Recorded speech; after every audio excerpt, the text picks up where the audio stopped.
An unauthorized extension of buildings in Kolkata under the present regime has resulted in the tragic death of 12 people recently. The unplanned increase in housing is absolutely unmonitored in terms of quality of construction.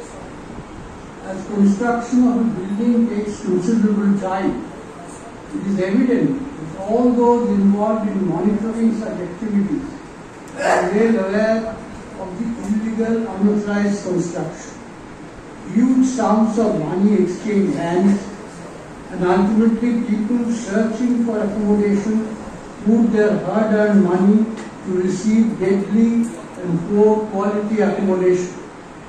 The culprits within the administration and the political hierarchy have to be identified and brought to book, and a long-term, low-income group housing accommodation policy has to be adopted for the people of Kolkata.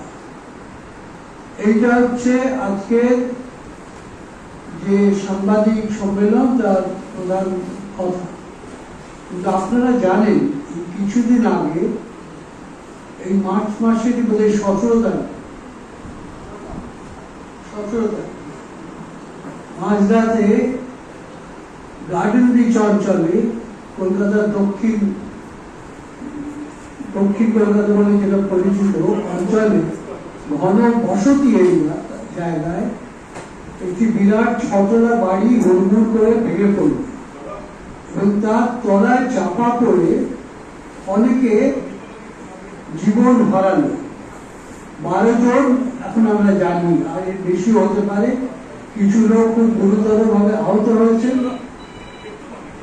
এবং কিছু লোক বোধহয় এখনো হাসপাতালে চিকিৎসা। এই ঘটনায় সারা কলকাতাবাসী নড়ে চড়ে উঠল। এই ধরনের অপরিকল্পিত বেআইনি বাড়িঘর গজিয়ে উঠছে শুধু গার্ডেন ব্রিজে নয়, সারা কলকাতা জুড়ে। শুধু গার্ডেন ব্রিজের একটু জায়গার সমস্যা নয়, সারা কলকাতা জুড়ে পুকুর বুঝিয়ে, জলাজমি বুঝিয়ে, যেটা পরিবেশে যথেষ্ট ক্ষতি করছে, ওই বুঝিয়ে একদল অশুভ প্রমোটার আছেন যারা এই ধরনের বাড়িঘর তৈরি করছে এবং মানুষকে, যারা একটা মাথার উপর ছাদ বোঝার জন্য উন্নয়ন খুঁজে বেড়াচ্ছেন, তাদেরকে প্রতারিত করে অত্যন্ত নিম্নমানের নির্মাণ কার্যের দ্বারা গঠিত যে বাড়ি উন্নয়ন করে সেটা একটা আরবান বস্তি বলা যায়, যেখানে কোনো রকমের আধুনিক ভাবে থাকার কোনো ব্যবস্থা নেই, আপনার টয়লেটের ব্যবস্থা নেই, রান্নাঘরের ব্যবস্থা নেই, সেরকম জায়গায় জোর করে মাথা লুচিয়ে তাদের কাছ থেকে টাকা নিয়ে তাদেরকে রাখা হচ্ছে। এই ধরনের যে প্রমোটারি চক্র, এটা আপনার সারা কলকাতায় গঠিয়ে উঠেছে। আপনারা নিশ্চয়ই জানেন যে কলকাতার মধ্যে দক্ষিণ কলকাতায় যে হরিশ চ্যাটার্জি স্ট্রিট, সেখানে প্রমোটারি চক্র কারা চালাচ্ছে, সেখানে বেশিরভাগ জমি তারা দখল করেছে। প্রথম কথা, ব্যাপারটাকে বুঝতে হবে একটু গভীরে। এই যে প্রমোটার কারা হচ্ছে, প্রমোটার এবং সিন্ডিকেট, এই যে দালালি এবং এই যে চক্র, সবাই কিন্তু হচ্ছে যে রাজনৈতিক দল ক্ষমতায় আছে সেই ক্ষমতার ছত্রছায়া। তাদের হাতে পুলিশ আছে, তাদের হাতে কর্পোরেশন আছে। সুতরাং তারা বেশিরভাগ জায়গাতে বাড়ি করছে কোন রকমের প্ল্যান জমা না দিয়ে। অনেক সময় একটা প্ল্যান হলো, সেই প্ল্যান থেকে একটু ডিভিয়েশন, সেটা এক জিনিস।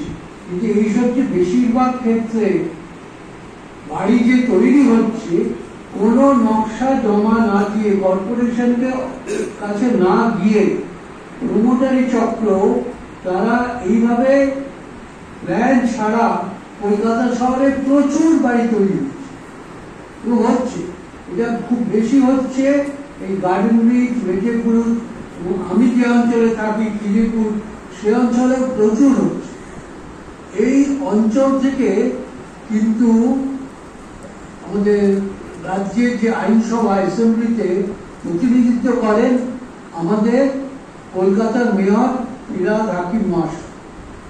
তিনি এই অঞ্চল থেকেই বিধানসভায় জিতে আসেন। তিনি কলকাতার মেয়র। তিনি শুধু তাই নয়, তিনি পৌরমন্ত্রীও। এতগুলো পদ তিনি ধরে আছেন।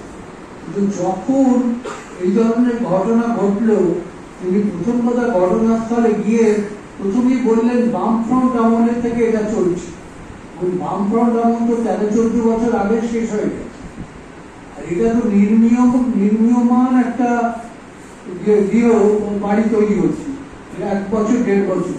কিন্তু বামফ্রন্ট আমলের ভূত কোত্থেকে পেলেন? এনারা যেসব কথাবার্তা বলেন তার সঙ্গে কোনো বাস্তবের সঙ্গতি মেলে না। যাই হোক, যে মহলই হোক, তার যে এলাকা, তার এলাকায় এই ধরনের অপরিকল্পিত ব্যাংক ছাড়া, নকশা ছাড়া বাড়ি নির্মাণ প্রচুর আছে। আজকে কাগজেই দেখলাম এরকম 40টা বাড়ি চিহ্নিত হয়েছে ওই অঞ্চলে, এবং আরো 150টা বাড়ি আছে যেগুলো সম্পূর্ণ অবৈধভাবে নির্মিত ওই গার্ডেন ব্রিজ অঞ্চল। তাহলে ভেবে দেখুন, এইসব বেশিরভাগ বাড়িতে কিন্তু মানুষের কাছ থেকে টাকা নিয়ে তারা চলে এসেছে। এই বাড়িগুলো যদি যখন ভাঙা হবে, যদি হয়, তাহলে সেই মানুষগুলো কিন্তু প্রতারিত হবে। একবার তারা প্রতারিত হয়েছে নিম্নমানের বাড়ি বা নিম্নমানের বাসস্থানকে কিনতে হয়েছে প্রমোটারকে টাকা দিয়ে। আবার তারা যে সেইখান থেকে বাস্তুচ্যুত হয়, কারণ এটা করাটা খুব প্রয়োজন, কারণ এই বাড়িগুলোকে রেখে দেওয়া অত্যন্ত বিপজ্জনক। কর্পোরেশন বলে যে প্রতিষ্ঠান আছে, যে প্রতিষ্ঠানের সর্বেসর্বা মেয়র, তিনি বোধহয়, আমি জানি না, আমাদের মাননীয় প্রধানমন্ত্রীকে নকল করে টক টু মেয়র বলে একটা জিনিস চালু করেছে। টক টু মেয়রে কি হয় আমি জানি না, আমার কোনো ধারণা নেই। কিন্তু আমি দেখতে পাচ্ছি প্রচুর, আপনারা প্রত্যেকে দেখতে পাচ্ছি। এটা না দেখার, না বোঝার কোনো উপায় নেই। আমি নিজের অভিজ্ঞতা থেকে বলছি, আমার বাড়ির সামনে একটা পার্ক আছে, পার্কের পেছনে একটা সরু গলি, সেই গলিতে দেখলাম একটা বাড়ি উঠছে।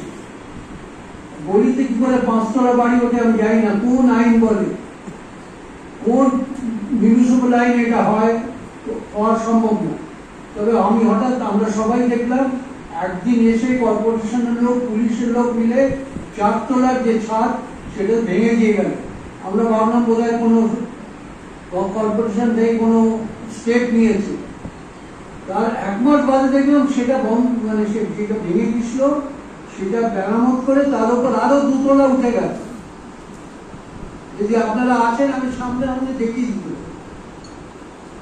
ওপাড়ার লোকেরা সবাই জানে, কিন্তু কর্পোরেশন, স্থানীয় কাউন্সিলর বা স্থানীয় প্রশাসন বা শাসক দল তারা জানেন। এখানে কাগজে পড়লাম গার্ডেন ব্রিজ অঞ্চলের যিনি কাউন্সিলর, তিনি এমন সব বিলিতি গাড়ি চড়ে ভবনে যায়, কর্পোরেশন অফিসে যায়, সে তার গাড়ির দাম 5 কোটি টাকা, 6 কোটি টাকা। কোথা থেকে পান আমি জানি। আপনারা নিচে কাগজে পড়েছেন যে মাননীয় অর্থমন্ত্রী বলছেন আমি তো নির্বাচনে লড়তে পারবো না, কারণ আমার টাকা নেই। বলেছেন তিনি সৎ লোক, তার রাজনীতির সঙ্গে তো আমিও একমত লোক। তিনি বলেছেন আমার টাকা নেই, আমি যে মাইনে পাই তাতে রাজনীতিতে আমি নির্বাচনে লড়তে পারবো। তার মানে তিনি স্বীকার করছেন পরিষ্কার, এটা আমার কথা নয়, শাসক দলের কথা, যে নির্বাচনে কালো টাকার খেলা আছে। সেই কালো টাকার মধ্যে যেতে পারবেন না, সেই জন্য বলছেন আমি নির্বাচনে লড়তে পারবো না, আমার টাকা নেই। আজকে কাগজই আছে। কিন্তু এই শাসক দলের একজন কাউন্সিলর, তিনি 5 কোটি টাকা, 6 কোটি টাকার গাড়ি করে ঘুরে বেড়ান। এই যে অবৈধ নির্মাণ চক্র, এর পেছনে প্রমোটারি চক্র আছে, অসাধু ব্যবসায়ী চক্র আছে, একটা বিরাট মানি সিন্ডিকেট, কালো টাকা এর পিছনে ঘুরে বেড়াচ্ছে। তা না হলে এগুলো সম্ভব হতো না। কিন্তু এইগুলোকে ধরবার, এর বিরুদ্ধে কথা বলার কেউ নেই। স্থানীয় যারা বাসিন্দা তাদেরকে জিজ্ঞেস করা হয়েছিল, যখন এরকম অবৈধ নির্মাণ হয় তখন তোমরা প্রতিবাদ করো না কেন, থানায় জানাও না কেন? জানালে তো আমরা খুন হয়ে যাবো। তারা পরিষ্কার করেছে। এই অসাধু যে প্রমোটার চক্র, তাদের হাতে এত ক্ষমতা, পুলিশ প্রশাসন রাজনৈতিক নেতারা তাদের কথায় ওঠেন বসেন, তাদের বিরুদ্ধে কথা বললে তো আমি খুন হয়ে যাব। সাধারণ মানুষ এই ভয়ে চুপ করে আছে। আজকে যেভাবে বাড়ি ভাঙা পড়লো এবং যেভাবে 12 জন নিরীহ লোক প্রাণ গেল, এবং আর একটা কথা আমার বলার আছে, এদের টাকা কেন সরকারি কোষাগার থেকে এদের ক্ষতিপূরণ দেওয়া হবে? ক্ষতিপূরণ নিশ্চয়ই এদের দেওয়া উচিত। যেই টাকাটা তো আসবে যারা প্রমোটারি চক্র চালান তাদের কাছ থেকে, যারা এই 6 কোটি টাকার গাড়ি চড়ে বেড়ান তাদের পকেট থেকে। কেন একটা আইন হয়েছে, আপনারা নিশ্চয়ই জানেন যে সুপ্রিম কোর্ট বলেছে, আইনটা বলেছে পলিউটার শুড পে। এটা একটা, এই আইনটা আমাদের দেশের আইনের মধ্যে সুপ্রিম কোর্ট এটাকে নিয়ে এসেছে। পলিউটার মানে এই যে যারা এই ধরনের বেআইনি বাড়ি নির্মাণ করে তারা তো পলিউটার বটেই, তারা দূষণ সৃষ্টিকারী তো বটেই।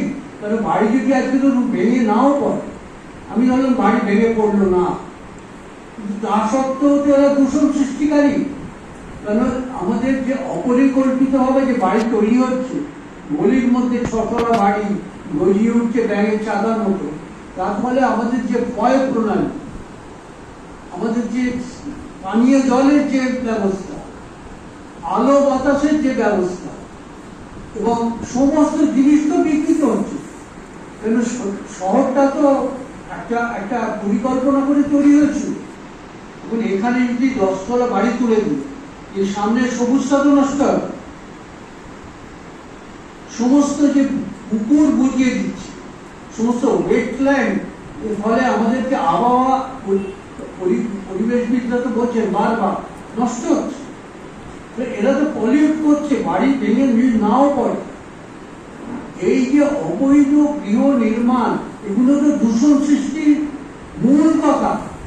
এই দূষণের ব্যাপারটা এখানে লেখা নেই, কিন্তু আপনাদের বলছি, আপনারা খেয়াল করে দেখবেন, এটা তো দূষণ সৃষ্টি করছে।